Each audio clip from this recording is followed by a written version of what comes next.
இந்த அரசியல் மக்களுக்கான ஒரு அரசியலா? திட்டவரவே இல்லாத ஒரு அரசியல் கட்சிகளையோ அல்லது ஒரு வேட்பாளரையோ வச்சு நாங்கள் எப்படி எந்த விதத்துல எங்களுடைய உரிமைகளை பெற்றெடுக்க போறோம்ன்றதே பெரிய ஒரு கேள்வியா இருக்கு. தனித்தனியாக நிற்கிறதாக பலமா இருக்கணுமா? ஆனா மாற்றம் உங்களுக்கு வேணுமென்று இளைஞர்கள் பக்கம் இளைஞர்கள் நிற்கிறார்கள், அந்த இளைஞர்கள் மட்டும் நீங்க வாக்களிக்கலாம். உண்மையில எதிர்காலத்தை பற்றின பயம் யாருக்கு இருக்குன்னா இளைஞர்களுக்கு தான் இருக்கு.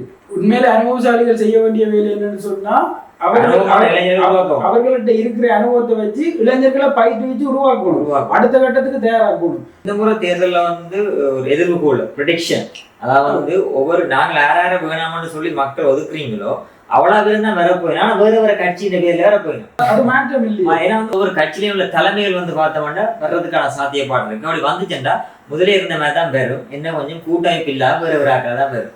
இது அவைகளுக்குள்ள அங்கே மூத்த திருப்பி கொண்டு இருக்க போயிடும். இதான் நடக்கும். எங்களுடைய எதிர்ப்பு கூறல் திரைமீளர் என்ற இணையதளத்தின் ஊடாக முதலாக சமூக வலைத்தளத்தில் பொதுவான அரசியல் போக்கு பற்றிய சிறிய உரையாடல்களை நான் நடத்த உள்ளோம். மக்கள் மத்தியே ஒரு தெளிவான ஒரு புரிந்துணர்வை பெற்றுக்கொள்ள முடியாம இருக்கு. இது சார்பாக சில ஒரு கருத்துக்களை நாங்கள் கதைப்போம். முதலாவது பார்த்தோம்னா, இந்த அரசியல் மக்களுக்கான ஒரு அரசியலா என்ற ஒரு கேள்வி இருக்கிறது. இது பதவிக்காகவா இல்ல மக்களுக்காகவா? இந்த அரசியல் பயணம் எப்படி போகின்றது? மற்ற இந்த அரசியல் பிரிவினை காரணமாக எங்களுக்கான உரிமைகள் இன்னும் நீடிக்கப்படுமா இல்ல சுருக்கப்படுமா? தனித்தனியாக நிற்கிறதாக பார்த்தோம்னா பலமா இருக்கணுமா? குழப்ப நிலை எங்களுக்கும் இருக்கின்றது, இளைஞர் மட்டத்திலையும் இருக்கின்றது, பொதுவாக பார்த்தோம்னா மக்கள் மத்தியிலையும் இருக்கின்றது. இதுக்கான ஒரு பதிலா என்ன இருக்கும்? மக்களுக்கான அரசியலா அப்படின்னு பார்த்தா 2009 இருந்து இன்ன வரைக்கும் 2024 வரையுமான காலப்பகுதியில் எங்களை பிரதிநிதித்துவப்படுத்துற எந்த பெரிய பெரிய கட்சியோட தேர்தல் விஞ்ஞாபனத்திலேயும் எந்த மாற்றம் இருந்ததா தெரியல. எல்லா கட்சியின் கொள்கை ஒரே மாதிரி இருக்கு. ஆனா ஏன் அவையெல்லாம் உண்டா இல்லை? ஏன் இது மக்களுக்கான அரசியல் இல்லைன்னு சொன்னா இந்த 15 வருஷ காலத்துல மக்களுக்கு என்னத்தை பெற்று தந்திருக்கார்கள் பெரிய ஒரு சந்தேகம் இருக்கு. இந்த அரசியல்வாதிகள்கிட்ட ஒரே போக்கு அப்படின்னா சர்வதேசமே என்ற மாதிரி இருக்கும். எந்த ஒரு நாடு அல்லது எந்த ஒரு சர்வதேச அமைப்பு பெற்று தரும் அப்படின்னு நினைக்கிறீங்க? எனக்கு பசிச்சா நான் தான் சாப்பிடுவேன், நான் தான் வேலை செய்யணும், உங்களுக்கு பசிச்சா நீங்க தான் வேலை செய்யணும், சாப்பிடுவோம். அப்படி இருக்கும்போது அதிகளவான கனிம வளம் அதிகளவான எண்ணெய் வளம் இல்லாத ஒரு நாட்டுல ஒரு புற நாட்டு சக்தி போயிட்டு நாட்டை புடிச்சு கொடுத்த மாதிரி எங்கேயாச்சும் நடக்கா? எங்கேயுமே நடந்த மாதிரி கேள்விப்படல. அப்ப இதுக்கு மேலேயும் அந்த ஒரு நம்பிக்கை எப்படி இருக்குன்றது தெரியல. பிரிச்சு கொடுக்குறேன்னு சொல்றது மாநிலம் அரசியல்ல பார்த்தோம்னா பாராளுமன்ற தேர்தல் நிற்கிற ஒவ்வொரு விண்ணப்ப படிவங்கள் அந்த விளம்பரங்களை பார்க்கும் அதனுடைய கல்வி தரத்தை தான் போட்டு கொண்டிருக்கிற வழிய இப்ப செய்தால் மக்களுக்கு ஞாபகம் இருக்கும். அது மக்கள் நீங்க என்ன செய்யணும் கேட்க மாட்டார்கள். அப்படி ஒரு ஆணித்தரமான ஒரு வேட்பாளர் இது வரைக்கும் இல்லையா என்ற ஒரு கேள்வியும் இருக்கின்றது. ஆணித்தரமான இது செஞ்சிருக்கிறேன்னு சொல்லி மக்கள் நம்பக்கூடிய அளவுக்கு இல்லை. அப்ப நம்பக்கூடிய அளவுக்கு இருந்தால் அந்த பாராளுமன்ற உறுப்பினர் தன்னை பற்றி விளம்பரப்படுத்த வேண்டிய அவசியமும் இல்லை. பாராளுமன்றத்துல கதைக்கிற மட்டும் தான் விஷயம் இல்லை. சமூகத்தை பார்த்தோம்னா பிளவுபடாம ஒற்றுமையாக இளைஞர் அடுத்த நடவடிக்கையை கொண்டு செல்லக்கூடிய மாதிரியான ஒரு உணர்வையும் கொடுக்கணும். அதை கொடுக்குறீங்க இங்க. இப்ப உள்ள அரசியல்வாதிகள் இளைஞர்களுக்கு அரசியலை போதிக்கல, வரலாற்றை போதிக்கல, அதாலதான் இப்படி இருக்கார்கள். அதுக்கான காரணமா என்ன நினைக்கிறீங்க? ஆசனம் மீதான வேட்கை தான் இருக்கு. இறக்கும் வரைக்கும் பதவியில இருந்து இறக்கணும் பண்றதுதான் நோக்கமா இருக்கு. இப்ப அண்மையிலும் கூட பார்த்தோம்னா சர்வதேசத்துல ஒற்றுமையை காட்டணும்ன்ற ஒரு இலக்கோட ஒரு ஜனாதிபதி தேர்தல் நிறுத்தப்பட்டது.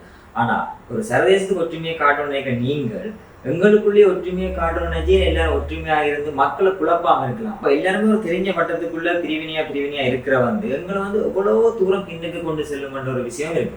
அது மட்டும் இல்லாம முதன்மை வேட்பாளர் பார்த்தோம்னா தங்களை வாக்கு வங்கி செய்யறதுக்கான இளைஞர்களே நிறுத்துறாரு இல்லையா? ஆனா நீங்க வாக்கு போறவர் பார்த்தோம்னா அந்த இளைஞர்களுக்கு மட்டும் நீங்க வாக்கு போட்டீங்கன்னா உங்களுக்கான மாற்றம் அந்த இளைஞர் மூலமா வரும்.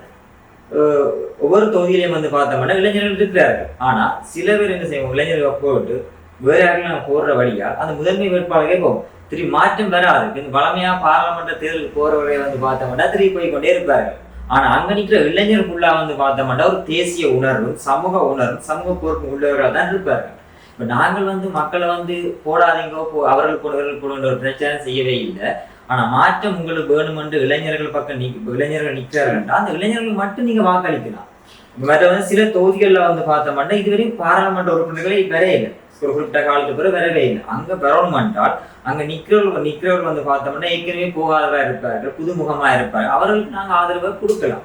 ஒரு கட்சி இருந்து கொண்டு ஒருத்தரை முன்னுக்கு கொண்டு வரணும்னா அந்த இலக்கத்துக்கு மட்டும் நம்ம போட்டாலே காணும். அப்ப நாங்க என்ன செய்யலாம், இளைஞர்களே மேல்மட்டத்துக்கு கொண்டு போகலாம்.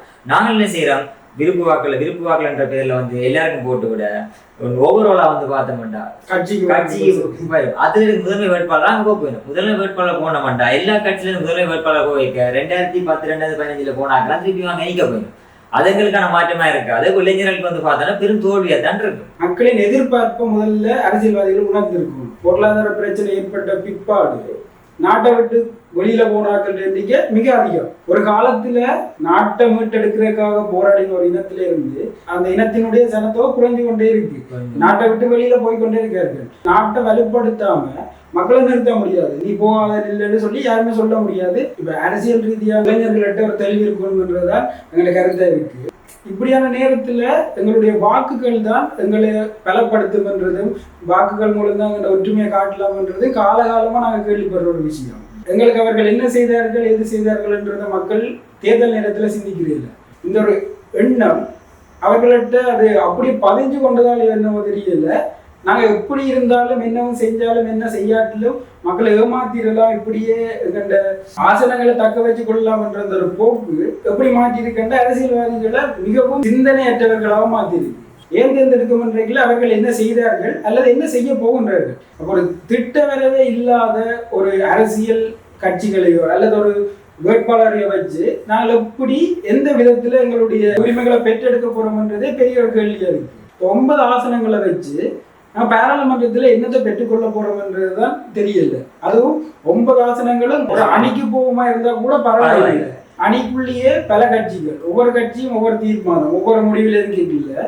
இப்ப எந்த வகையில நாங்க ஒற்றுமையை வெளிப்படுத்த போறோம்? எதிர்ப்பரசியல் வச்சுதான் காலங்காலமா அரசியல் நடத்திட்டு இருக்காங்க. எல்லாரும் சொல்ற மாதிரி எங்களை ஒரு பிரிச்சால தேவை, நாங்கள் எங்களுக்குள்ள அடிப்படை பிரிஞ்சு அதுக்கான சான்று இப்ப நடந்து கொண்டிருக்க விஷயங்கள் சார். அதை நீங்கள் வழியா புரிஞ்சு கொள்ளணும்.